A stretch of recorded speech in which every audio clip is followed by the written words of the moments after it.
ये 2008 की बात है जब शुरू हुआ मेरी ज़िंदगी का कारवां गांव से शहर की ओर। मन में मेरे काफ़ी ज़्यादा हलचल हो रही थी क्योंकि गांव की यादें मेरे सामने बार बार तस्वीर बन के आ रही थी। जब आया पापा का हाथ मेरे हाथों में, जब मैंने देखा दादाजी की आंखों में, तब मेरे मन को हल्की हल्की तसल्ली सी मिलने लगी थी। मेरे पापा मेरी खुशी के लिए सब कुछ किया करते थे, पर वो जो एहसास होता है ना, वो एहसास मुझे कभी हुआ ही नहीं। क्योंकि बैंक मैनेजर की जो जॉब होती है ना, उसमें एक ठिकाना होता नहीं। प्रियाली बेटा, अगला स्टेशन आने ही वाला है, तुमको कुछ चाहिए तो तुम मुझे बता देना। जी पापा, मैं आपको बता दूंगी।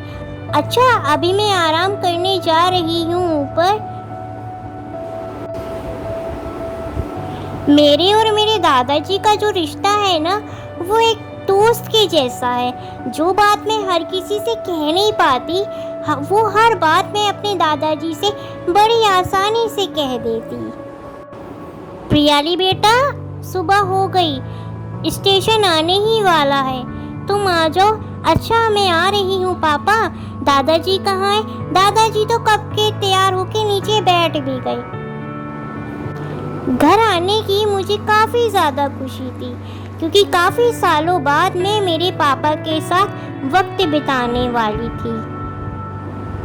फिर एक दिन पापा हम लोगों को घुमाने ले गए। माँ के बारे में उन्होंने मुझे काफ़ी अच्छी अच्छी बातें बताई थी, जो सुन के मुझे काफ़ी ज़्यादा खुशी हुई थी। हम दोनों के बीच में वो जो दूरी थी ना, कब नज़दीकी में बदल गई मुझे पता ही नहीं चला। फिर एक दिन पापा मेरे लिए कॉलेज का फॉर्म लेकर आए। प्रियाली बेटा, इस फॉर्म को फिल करके साइन करके तुम मुझे दे देना। अच्छा, तुम कॉलेज अकेली मत जाना, मैं भी तुम्हें छोड़ने चलूँगा। नया नया शहर है ना, कहीं तुम घबरा ना जाओ। जी पापा, हम दोनों साथ में ही चलेंगे। आज कॉलेज का पहला दिन है मेरा। हल्का हल्का सा मन मेरा घबराया हुआ है। काफ़ी ज़्यादा खुशी है क्योंकि मेरी ज़िंदगी एक नई मंजिल की ओर रुख कर रही है। प्रियाली बेटा, तैयार हो गई? जी पापा, मैं तैयार हो गई। अच्छा, तुमको कॉलेज छोड़ के मैं बैंक चला जाऊंगा। जी पापा। कॉलेज का एक हफ्ता मेरा कैसे चला गया मुझे पता ही नहीं चला। फिर एक दिन जब मैं कॉलेज से आई तो दादाजी मुझसे पूछे, और प्रियाली बेटा, तुम्हारा कॉलेज कैसा जा रहा है? अच्छा जा रहा है दादाजी। अच्छा, ये तो बताओ कि तुम्हारे कोई दोस्त बने कि नहीं बने? कहाँ दादाजी, मेरे को ना वक्त ही नहीं मिलता। कॉलेज के सारे लेक्चर में मेरा वक्त कैसे निकल जाता है मुझे पता ही नहीं चलता।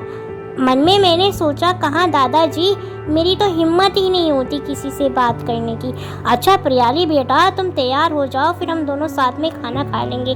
दादाजी, आपने अभी तक खाना नहीं खाया? क्या करूं बेटा, मेरा अकेले खाना खाने का है ना मन ही नहीं करता है। दादाजी, आपको है ना वक्त से खाना खा लेना चाहिए।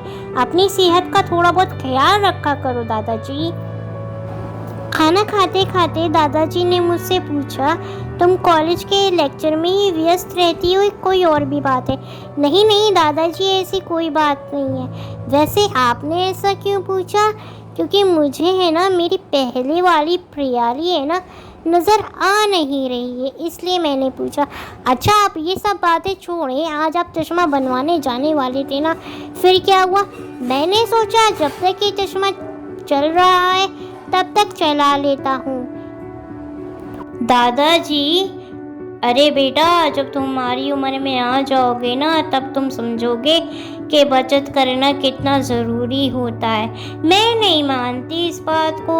अगर इंसान अपनी खुशी के लिए ही नहीं कमाएगा तो उसका ऐसा कमाना क्या।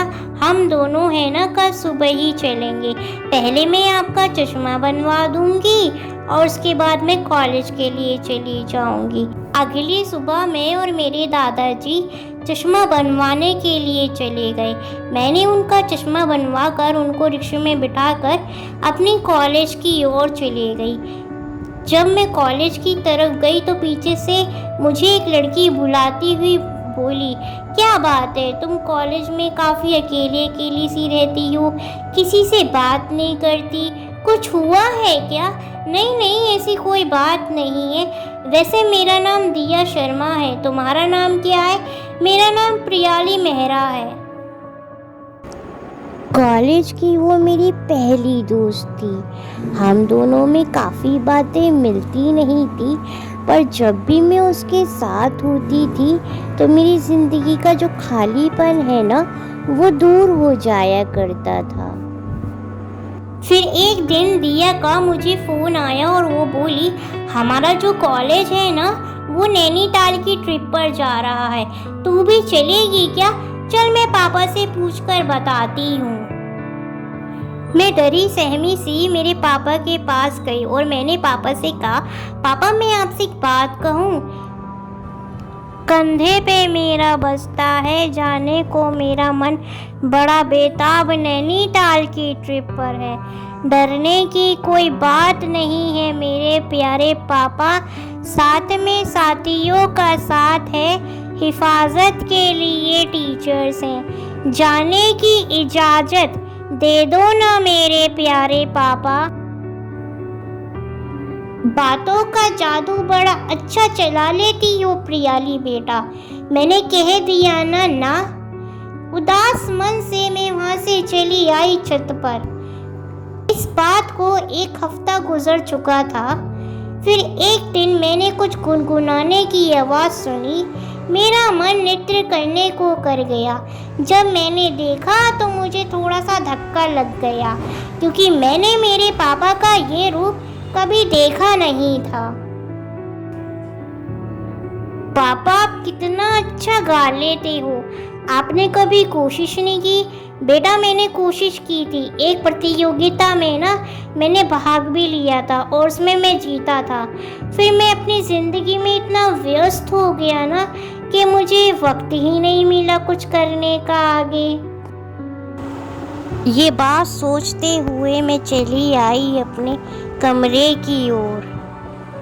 कितनी अफसोस की बात है ना, जो इंसान ताउम्र अपनी जिम्मेदारी निभाता चला आया, उसके मन में भी इतना खूबसूरत ख्वाब पल रहा था। कब उसने अपने अरमानों पर झूठी हंसी की चादर ओढ़ ली, हमारा मन जान ही नहीं पाया। तो वक्त है आ गया कि मैं मेरे पापा का ये ख्वाब पूरा करूं। मैं गई मेरे पापा के पास और मैंने कहा, पापा आप जो गुनगुना रहे थे आप फिर से गुनगुनाओ ना। कहाँ बेटा, अब मेरी आवाज़ वैसी कहाँ रही? पापा प्लीज़ मेरे कहने पे एक बार फिर से गुनगुनाओ ना वही गाना। मैंने मेरे पापा की आवाज़ अपने फ़ोन में रिकॉर्ड कर ली और उस आवाज़ का विज्ञापन किया हर सोशल प्लेटफॉर्म पर, इसी उम्मीद के साथ कि कहीं ना कहीं से कोई ना कोई फ़ोन ज़रूर आएगा मेरे पापा को। आप अशोक मेहरा बोल रहे हैं ना? जी मैं अशोक मेहरा बोल रहा हूँ। आप कौन? मैं संजीव गुप्ता बोल रहा हूँ।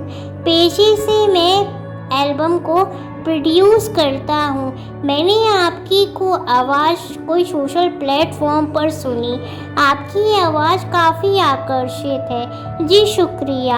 आप मेरी एल्बम में गाना गाना चाहेंगे? जी अभी तो मैं ऑफिस में हूँ, तो मैं आपसे बाद में बात करता हूँ। प्रियाली आज जब मैं ऑफिस में था ना, तो मुझे संजीव गुप्ता का फ़ोन आया था। दी संजीव गुप्ता का फ़ोन आपको आया था पापा? आप कितने खुशकिस्मत हो पापा। अच्छा ये सब कहीं तुमने तो नहीं किया? कहाँ पापा, मैं कैसे कर सकती हूँ? मुझे ऐसा क्यों लग रहा है कि तुम झूठ बोल रही हो। पापा सच बताऊँ तो ये सब मैंने ही किया है। पापा आपको आपकी ज़िंदगी दूसरा मौका दे रही है, तो आप ले क्यों नहीं लेते? मैं रखूँगी ना दादाजी का ख्याल, मैं अपनी पढ़ाई पे भी ध्यान दूँगी। पापा आप चले जाओ ना मुंबई मेरे कहने पर। अब वो दिन भी आ गया जिस दिन पापा को जाना था। मैंने पापा से पूछा, क्यों पापा घबराहट हो रही है? हाँ प्रियाली बेटा थोड़ी थोड़ी तो हो रही है। प्रियाली मेहरा के पापा हैं आप कैसे घबरा सकते हैं? वैसे एक बात बोलूं, जो तूने मेरे लिए किया ना, मैं बहुत ज़्यादा खुश हूँ। पापा, आपकी ये भावना है ना, मैं बहुत अच्छे से समझ सकती हूँ। तेरे जैसी बेटी है ना, हर बाप को मिले। अच्छा, अब मेरी फ्लाइट जाने का टाइम हो चुका है, तो मेरे पास भी तेरे लिए कुछ है। अपनी आंखें बंद कर। अरे कर तो। पापा, ये नैनीताल के टिकट्स। उस टाइम में ना मैं बहुत ज़्यादा घबरा गया था, पर अब मैं समझ चुका हूँ कि तू बड़ी हो चुकी है। तो अब तू जा, मज़े कर अपने दोस्तों के साथ, और अपनी हर तस्वीर मुझे भेजते रहना, जिससे मेरे मन को भी तसल्ली मिलती रहे कि तू ठीक है। और पापा, आप भी अपना ख्याल रखना।